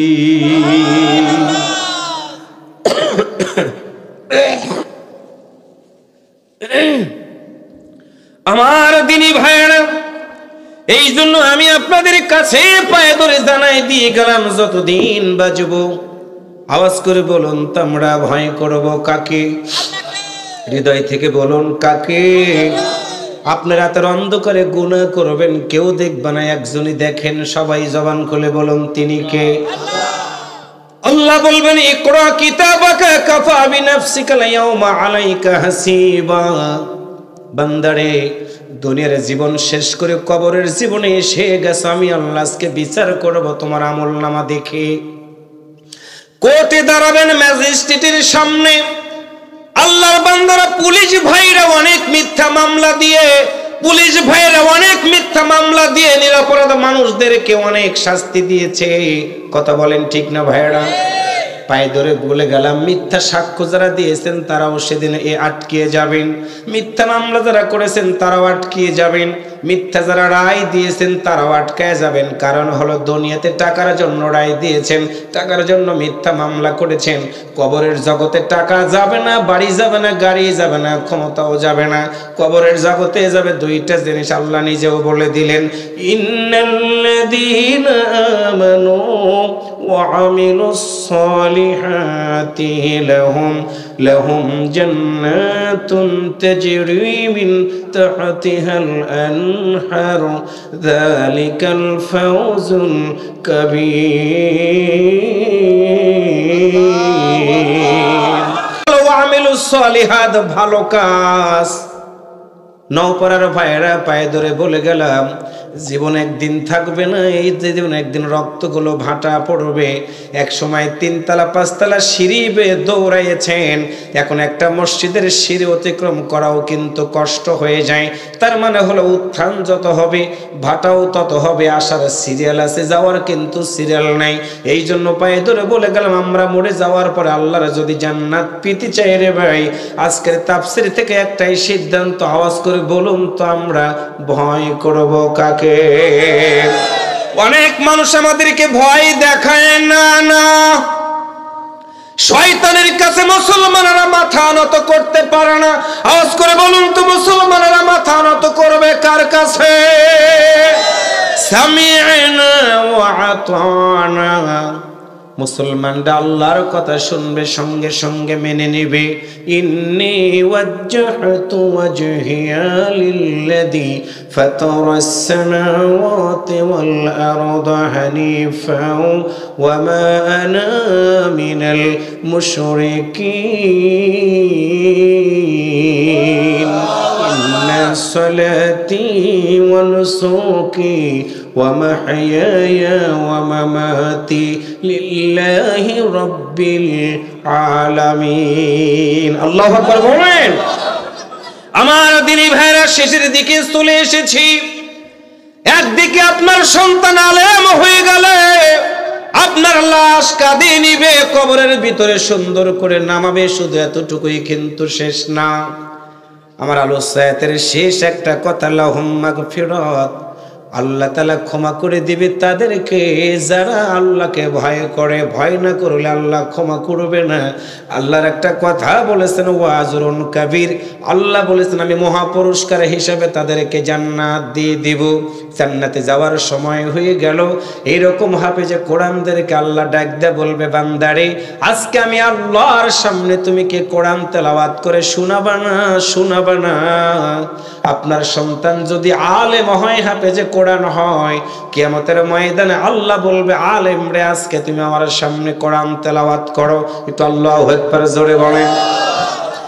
একজন হাফেজে কোরআন কোরআনুল কারীম থেকে তেলাওয়াত করা শুরু করে দিবে, আলহামদুলিল্লাহি রাব্বিল আলামিন আর রহমানির রহিম মালিকি ইয়াউমিদ্দিন ইয়্যাকা না'বুদু ওয়া ইয়্যাকা নাস্তাঈন ইহদিনাস সিরাতাল মুস্তাকিম সিরাতাল লাযীনা আন'আমতা আলাইহিম গায়রিল মাগদুবি আলাইহিম ওয়ালাদ-দাল্লিন। আমিন বলেন। قل أعوذ برب الناس ملك الناس إله الناس। الله أكبر। আল্লাহর বান্দারা সূরা ফাতিহা থেকে শুরু করে হাফেজে কোরআন সূরা নাস তেলাওয়াত শেষ করে দিবে। আল্লাহ তখন বলবে, আব্দুর রহমান তেলাওয়াত শেষ করে দিলা কেন? তুমি কি আমার সামনে আরো তেলাওয়াত করবা না? আল্লাহর বান্দা দাঁড়ায় গিয়ে বলবে, আল্লাহ না না না, আমার এই সিনার ভিতরে আমার উস্তাদের 30 পারা কোরআনটাই শিক্ষা দিয়েছিল, আর কোনো আয়াত নাই, হরফ নাই। আল্লাহ বলবে, বান্দারে বান্দারে বলো, তুমি আমার কোরআনটা তুমি আমার সামনে তেলাওয়াত করেছো, আমি খুশি হয়েছি রে, যা চাও আমি তোমারে দিয়ে দিব। আল্লাহর বান্দা তখন আল্লাহর কাছে গিয়ে বলবে, আল্লাহ তুমি তো ওয়াদা দিয়েছিলে, সেটা হলো মাগফিরাতু ওয়া আজরুন কাবীর, গুনাহ খাতা মাফ করে দিয়ে তুমি জান্নাত দিয়ে দিবে। আজকে তোমার কাছে জান্নাত চাই, জান্নাত চাই, জান্নাত চাই। সুবহানাল্লাহ জোরে বলেন। আল্লাহ তখন ফেরেশতাদেরকে ডাক দেয়া বলবে, ফেরেশতারা রে, নওপাড়া হাফিজিয়া মাদ্রাসার এই সন্তানটা আব্দুর রহমান হাফেজে কোরআন হয়ে গেছে। সভাপতি সহযোগিতা করেছে, সেক্রেটারি সহযোগিতা করেছে, প্রতিবেশী জাগির রেখে ওই সন্তানটাকে লেখাপড়া করার সুযোগ করে দিয়েছে। আজকে আমি আল্লাহ তেলাওয়াত শুনে খুশি হয়ে গিয়ে আমি আল্লাহ আমার ওয়াদা পূরণ করব, সন্তানটাকে আজকে জান্নাত দিয়ে দিব। আল্লাহ যখনই বলবে, হাফেজে কোরআন তোমার জন্য জান্নাত বরাদ্দ হয়ে গেল, যাও জান্নাতে। আল্লাহর বান্দারা ফেরেশতারা আহলান সাহলান জানায়া হাফেজে কোরআনের সামনে যাবে, পিছনে যাবে, মাঝখানে থাকবে হাফেজে কোরআন। মারহাবা জোরে বলেন। ফাইনাল একটু জোরে বলেন। ফেরেশতারা আহলান সাহলান জানায়া হাফেজে কোরআন কি জান্নাতের দরজা পর্যন্ত নিয়ে যাবে। জান্নাতের হুরিরা ডাক দে বলবে, আল্লাহর বান্দা জান্নাতের ভিতরে আসো। আল্লাহর বান্দারা হাদিসে কুদসি থেকে আলোচনা শুনাইলাম, শুনে রাখবা। জান্নাতের দরজাতে দাঁড়ায়া তোমার সন্তান আমার সন্তান আলেম, আমার সন্তান তোমার সন্তান হাফেজে কোরআন জান্নাতের দরজাতে দাঁড়ায়া যাবে। জান্নাতের হুরিরা ডাক দিয়ে বলবে, তুমি জান্নাতের ভিতরে আসো, আমি আল্লাহর পক্ষ থেকে তোমার জন্য সেবিকা হিসাবে আছি, তোমাকে আমি সেবা করব। জান্নাতের ভিতরে ঢোকো। আল্লাহর বান্দারা শুনে রাখো, তোমার সন্তান যদি আলেম হয়, ওই সন্তান সন্তানটা জান্নাতের দরজাতে দাঁড়ায়া জান্নাতের দরজা থেকে মুখটা ঘুরায়া সর্বশক্তি প্রয়োগ করে একটাবার ডাক দিয়ে বলবে আল্লাহ। আপনারা একটু ডাক দিয়ে বলেন আল্লাহ, আর একটু জোরে বলেন আল্লাহ। আল্লাহ বলবে কিরে বান্দা, জান্নাতে না গিয়ে তুমি আমারে কেন ডাক দিলা? বলো বলো। হাফেজে কোরআন চিৎকার করে বলবে আল্লাহ, এত সুন্দর নিয়ামতের জান্নাতের ভিতরে আমি আজকে ঢুকবো না। আল্লাহ বলবে কেন ঢুকবা না? জান্নাতে যাওয়ার জন্য তো মানুষ পাগল হয়, তুমি কেন জান্নাতের ভিতরে ঢুকবা না? আল্লাহর বান্দা তখন চিৎকার করে বলবে আল্লাহ, এত সুন্দর জান্নাতের ভিতরে আমি আমার গর্ভধারিণী মাকে ছাড়া যাব না। আল্লাহু আকবার বলো। আল্লাহর বান্দাকে আল্লাহ বলবে হে আমার হাফেজে কোরআন, আমি তোমার সাথে তোমার মাকে এনে দিলাম জান্নাতের ভিতরে, চলে যাও। আল্লাহর বান্দারা মাকে এনে দিবে, সন্তানের সামনে মাকে পেয়ে যাবে। হাফেজে কোরআন কান্নার আওয়াজ আরো বেড়ে যাবে। আল্লাহ বলবে কি হয়ে গেল, তুমি কেন জান্নাতে যাও না? হাফেজে কোরআন চিৎকার করে বলবে আল্লাহ, ওই যে দেখো জান্নাত, ওই যে আমার মা, কিন্তু আমার আব্বাকে ছাড়া আমি আজকে জান্নাতের ভিতরে কদম দিব না। ফেরেশতারা বলবে কিরে আল্লাহর বান্দা, বাবার কথা কেন মনে হয়ে গেল? হাফেজে কোরআন চিৎকার করে বলবে শুনে রাখো, 10টা মাস আমি আমার মায়ের পেটের ভিতরে ছিলাম, মারে দুঃখ দিয়েছি, কষ্ট দিয়েছি, লাথি দিয়েছি। আমার মা রক্তক্ষরণের মাধ্যম দিয়ে আমাদের মতো সন্তানটাকে দুনিয়ার মুখ দেখাইছি। সেই মারে পেলাম, কিন্তু বাবা কামলা বিক্রি করে চাকরি করে বিদেশের মাটিতে গিয়ে আমাদের জন্য চিন্তা করে সন্তান হিসাবে হাফেজে কোরআন বানাইছে। আল্লাহ বলো আজকে ওই দরদের বাবাকে ছাড়া কেমন করে আমি সন্তান তোমার এই জান্নাতের ভিতরে যাব? আমি যাব না, যাব না। আল্লাহু আকবার বলো। আল্লাহ বলবে ঠিক আছে, তোমার বাবাকে দিয়ে দিলাম।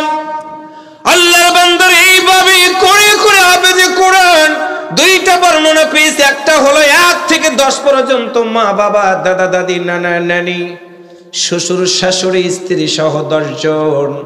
আর একটা বর্ণনায় পেয়েছে একজন হাফেজে কোরআন 10 থেকে 40 জন পর্যন্ত গুনাহগার, জাগিরদার থেকে শুরু করে যারা দ্বীনি শিক্ষার জন্য সহযোগিতা করেছে 40 জন বান্দা বান্দির জন্য আল্লাহর দরবারে সেদিন জান্নাত চাইতে পারবে, জান্নাত চাইতে পারবে। আমার দিনী নওপাড়ার মুসলমানেরা, আজকে যারা নওপাড়া দারুস সুন্নাহ মাদ্রাসা তৈরি করেছো, শেষবারের মতো পায়ে ধরে বলে গেলাম, ঠকো নাই, ঠকো নাই। জান্নাতে যাওয়ার একটা পথ তৈরি করেছ, এই জন্য তোমাদের 5টা দায়িত্ব আমি দিয়ে গেলাম। 1 নাম্বার হলো নওপাড়া দারুস সুন্নাহ মাদ্রাসার জন্য 1 নাম্বার হলো আমরা হৃদয় থেকে দোয়া করব। 2 নাম্বার হলো এই মাদ্রাসায় ছাত্র দিয়ে দিব। 3 নাম্বার হলো এই মাদ্রাসার ছাত্রদের জাগির রাখবো। 4 নাম্বার হলো অর্থনৈতিক যদি সহযোগিতা প্রয়োজন হয় আমরা সহযোগিতা দিব। 5 নাম্বার হলো এই মাদ্রাসাটা আল্লাহ যেন কবুল করে নেয়, এই জন্য মালিকের দরবারে আমরা চোখের পানি ছেড়ে দিয়ে দিয়ে কেঁদে দিব। আমার দিনী ভাইরা বুঝবেন ভালো করে, আমার নাম রাকিবুল ইসলাম। আপনারা যদি আমাকে 1 বার 2 বার 3 বার বলেন রাকিবুল ভাই, রাকিবুল ভাই, রাকিবুল ভাই, আমি কিন্তু রেগে গিয়ে বলবো কি ব্যাপার, আমি কি আমার নাম শুনি না? এতবার কেন আপনারা আমাকে ডাক দেন? কেন ডাক দেন? আমি কি আমার কানে শুনি না? আমি তো ঠসা মানুষ না। আল্লাহ বলেন বান্দারে, মানুষকে ডাক দিলে মানুষ রাগ করে রে, কিন্তু আমার মতো আল্লাহকে তোমরা যত ডাক দাও, আমি আল্লাহ আমার রহমতের হাত তোমার মাথার উপরে রেখে বলি লা তাকনাতু মির রাহমাতিল্লাহ। আল্লাহু আকবার বলেন। আল্লাহ বলেন বান্দারে তোমার কি হয়েছে? নিরাশ হয়ে যেও না, যাও আমি আল্লাহ আজকে তোমারে দিয়ে দিব। এই জন্য আমি আজকে আপনাদের কাছে কোরআনুল কারীমের সূরা মুলকের একটা আয়াত থেকে আলোচনা শোনাই দিতে গিয়ে কতগুলো আয়াত তেলাওয়াত করে শোনাই দিলাম। আল্লাহর বান্দারা, আল্লাহ আমাদের জন্য ডাক দিয়ে বলেছেন, ইন্নাল্লাযীনা ইয়াখশাউনা রাব্বাহুম বিল গায়ব, নিশ্চয় যারা আমি আল্লাহকে না দেখে বিশ্বাস স্থাপন করেছে, না দেখে আমি আল্লাহকে ভয় করেছে, আল্লাহ বলেন লাহুম মাগফিরাত, আমি আল্লাহ তাদেরকে ক্ষমা করে দিব। শুধু ক্ষমা করে দিব না, ওয়া আজরুন কাবীর, আমি আল্লাহ তাদেরকে মহাপুরস্কার হিসেবে আমার জান্নাতে যাওয়ার জন্য অনুমতি দিয়ে দিব। এই জন্য আজকে তাফসীর মাহফিলে যারা আছেন মা বোনেরা, যুবকেরা, তরুণেরা, শুনে রাখেন আমার শেষ কথা। আল্লাহর আইন, সৎলোকের শাসন, শোষণমুক্ত সমাজ আমরা যদি গঠন করতে চাই, আল্লাহর জমিনে এই কোরআনের বিকল্প কিছু নাই। পায়ে ধরে বলে গেলাম, যে বলে আইরে তার পিছনে যাইরে, এই সিদ্ধান্ত নেওয়া যাবে না।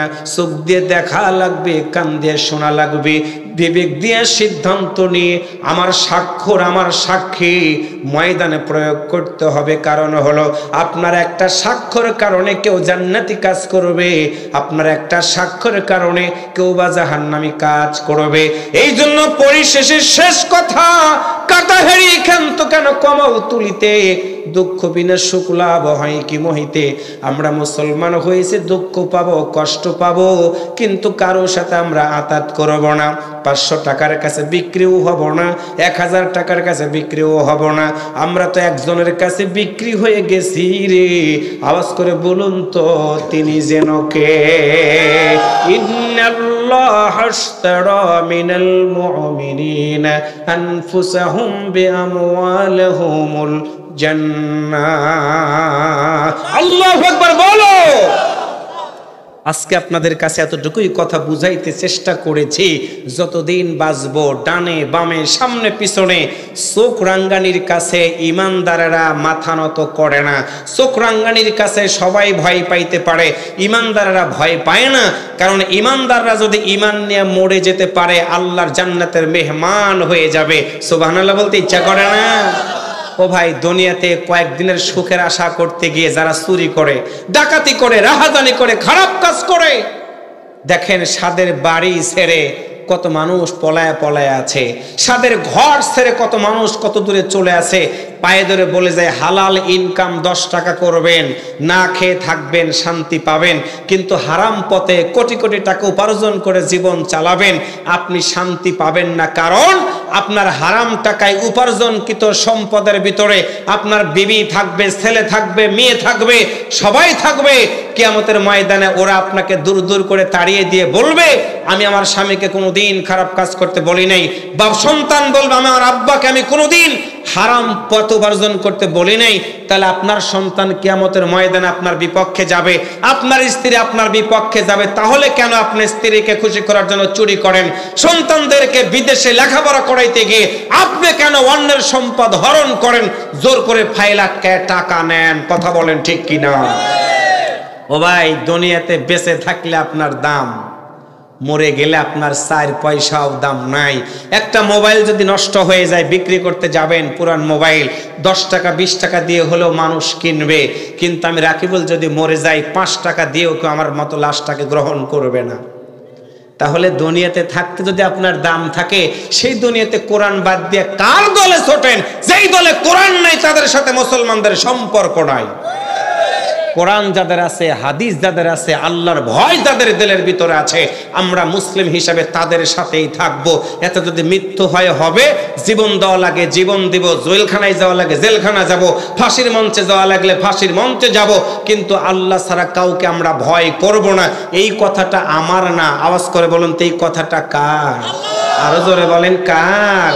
কোন সূরা, কত নাম্বার আয়াত? পিস্তনের ভাইয়ের এবার আমি ইন্টারভিউ নিয়ে শেষ করে দেব। প্রথম রাত আমি 11:30টায় শেষ করতে চাইছিলাম, 11:30 কি পার হয়ে গেছে? ইন্না লিল্লাহ বলবেন না আমার একটু? আমি 11:30 আজকে শেষ করতে চাইছিলাম। আচ্ছা, একটু রিভিশন দিয়ে নিতে চাই। পিস্তনের ভাইরা বলো তো দেখি, আজকে একটা আলোচ্য আয়াত থেকে তাফসীর আমি শোনালাম, যতদিন বাঁচবো আমরা ভয় করব কাকে? সামনের ভাইরা বলবেন না, পিস্তনের ভাইরা আওয়াজ করে বলেন, আমরা ভয় করব কাকে? পিস্তনের ভাইরা বলেন, কথাটা কার? আরেকবার জোরে বলেন, কার? সামনের বাইরে বলেন তো কোন সূরা? একসাথে বলেন কোন সূরা? পিছনের বাইরে বলেন কত নাম্বার আয়াত? একসাথে সবাই বলেন যতদিন বাঁচবো ভয় করব কাকে? কত টাকার? কোন সূরা? কত নাম্বার আয়াত? আল্লাহ কবুল করুক। একসাথে বলি আমিন। সবাই বলেন আস্তাগফিরুল্লাহ। একসাথে বলেন আস্তাগফিরুল্লাহ রব্বি মিন কুল্লি জামবে ওয়া তুবু ইলাইহি লা হাওলা ওয়ালা কুওয়াতা ইল্লা বিল্লাহিল আলিয়্যুল আযীম। দিনী ভাইয়ের আমি দোয়া করব। দোয়ার আগে আমার কাছে কিছু স্লিপ আসছে, আমি একটু যালামনা আনফুসানা ওয়া ইল্লাম তাগফির লানা ওয়া তারহামনা লানাকুনান্না মিনাল খাসিরিন। রব্বানা আতিনা ফিদ দুনিয়া হাসানাতাও ওয়া ফিল আখিরাতি হাসানাতাও ওয়া কিনা আযাবান নার। এত সুন্দর করে আল্লাহ মানুষ বানায়া কেমনে দিবা জাহান্নামে ফেলিয়া।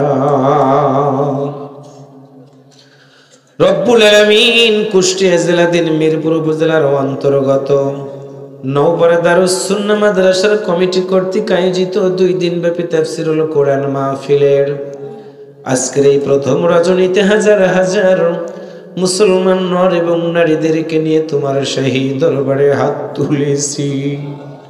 ওগো আমার রব, মেহেরবানি করি আমাদের সবার মুনাজাত তুমি কবুল আর মঞ্জুর করে নাও। আলোচনার ভিতরে যদি ভুল হয়ে থাকে মাফ করে দাও। যা সওয়াব হয়েছে বিশ্ব নবীর রওজা মোবারকে পৌঁছিয়ে দাও। তামাম পৃথিবীর মাটির নিচে যত মুমিন মুমিনাত অন্ধকার কবরের ভিতরে ঘুমায়, রব্বুল আলামিন তাদের কবরগুলো জান্নাতের বাগান বানায়া দাও। ও মালিক, মুনাজাতে হাত উঠাইলে মনে পড়ে যায় আমাদের জনম দরদি মায়ের কথা। তাকাই দেখো কার মা নাই, তাকাই দেখো কার বাবা অন্ধকার কবরের ভিতরে ঘুমায়। ও মালিক, মা বাবার জন্য হৃদয় থেকে দোয়া করে দিলাম, মৃত মা বাবার কবরগুলো জান্নাতের বাগান বানায়া দাও। রব্বির হামহুমা কামা রব্বায়ানি সগীরা।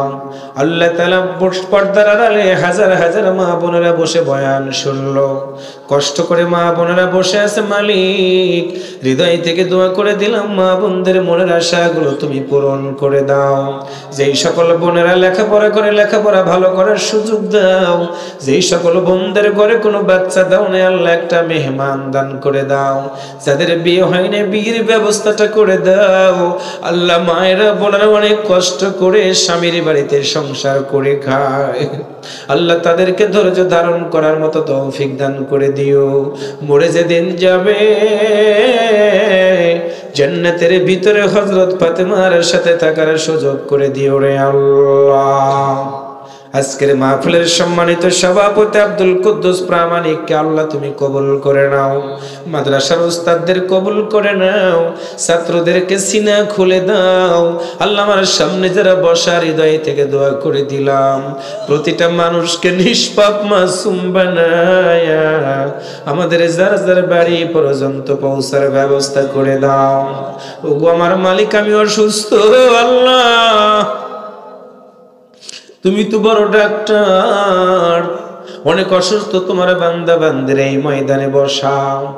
আল্লাহ, তোমার কাছে ভিক্ষা চাইলাম, সকল অসুস্থ বান্দা বান্দি গুলোকে তুমি সুস্থতা দান করে দিয়ে দাও। আল্লাহ তাআলা দ্বীনের জন্য, কোরআনের জন্য যারা জীবন দিল তাদেরকে শহীদ হিসেবে কবুল করে নাও। ও মালিক, মনে বড় আশা, কোরআন দিয়ে দেশ চললে কেমন হয় আল্লাহ, একটা বারের জন্য 2টা চোখ দিয়ে দেখার সুযোগ করে দিও। ও মালিক, তোমার কাছে ভিক্ষা চাইলাম, কুষ্টের জমিন শহীদের জমিন রে আল্লাহ, মিরপুরের জমিন শহীদের জমিন আল্লাহ, শহীদের রক্তের বিনিময়ে আল্লাহ এই জমিনে কোরআনের পতাকাটা উড্ডীন করে দিও। আগামীকালকে মাহফিলটা শ্রোতা দিয়ে ভরপুর করে দিও। আল্লাহ দান যারা করবে তাদের নিয়তটাকে আরো বড় বানাই দিও। বক্তাদেরকে আসার মতো তৌফিক দান করে দিও। আল্লাহ সুন্দর সাউন্ড সিস্টেম, সুন্দর ডেকোরেশন, সুন্দর আতিথেয়তা, হৃদয় থেকে দোয়া করে দিলাম আল্লাহ তোমার এই বান্দাগুলোর সাথে জান্নাতের ভিতরে একই সাথে থাকার সুযোগ করে দিও। ও মালিক, জানি না কখন মনে হয় এই দুনিয়া ছেড়ে যাওয়ার সময় হয়ে যাবে।